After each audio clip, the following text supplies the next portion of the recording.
যে আমাৰ গোলানী টাপু বুলি এৰিয়াটোত অবৈধভাৱে এনেকৈ অপিয়ামৰ খেতি কৰি আছে বুলি, আৰু সেই হিচাপে আমি উইথ প্ৰপাৰ পাৰ্মিশ্যন লৈ আজি আমি ইয়ালৈ আহিলোঁ। কাৰণ এইটো ডিষ্ট্ৰাকশ্যন কৰিব লাগিব, যিহেতু এতিয়াতো এইটো মেচিউৰ হৈছে আৰু প্ৰডাকশ্যনৰ টাইম হৈ গৈছে এতিয়া।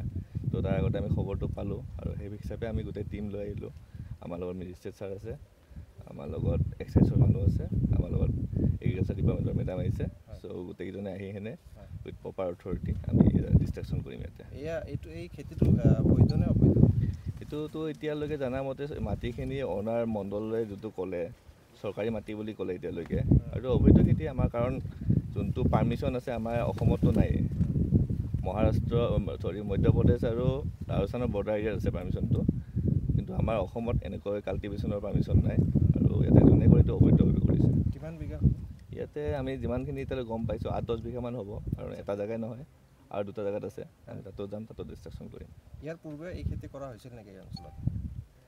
এইবাৰ আমি প্ৰথমবাৰ ইনপুট পাইছোঁ, আৰু ইনপুট পাই আমি আমাৰ পাৰ্টি পঠোৱা হৈছিলে ভেৰিফাইৰ কাৰণে, আৰু যেতিয়া ভেৰিফাই কৰি গম পালোঁ যে হয় সেইটো খেতিয়ে কৰিছে, তেতিয়া আমি উইথ পাৰ্মিশ্যন আমি ইয়াতে আহিছোঁ। কেনেকুৱাকৈ ধ্বংস কৰিব? এতিয়া আমি ট্ৰেক্টৰ মাতিছোঁ, ট্ৰেক্টৰ দ্বাৰা ধ্বংস কৰা হ'ব। এইটো জেগাৰ নাম গোলানী টাপু হয়, গোসাইগাঁও চাব ডিভিজনৰ আণ্ডাৰৰ, গোসাইগাঁও ৰেভিনিউ চাৰ্কলৰ আণ্ডাৰত। আমি ইয়াতে খবৰ পাইছোঁ যে ইয়াতে অবৈধভাৱে পপি খেতি কৰি আছে। তো এইখিনি গভৰ্ণমেণ্টৰ ডাইৰেকশ্যন মতে আমি ইয়াতে এইখিনি ডেষ্ট্ৰয় কৰিবলৈ আহিছোঁ।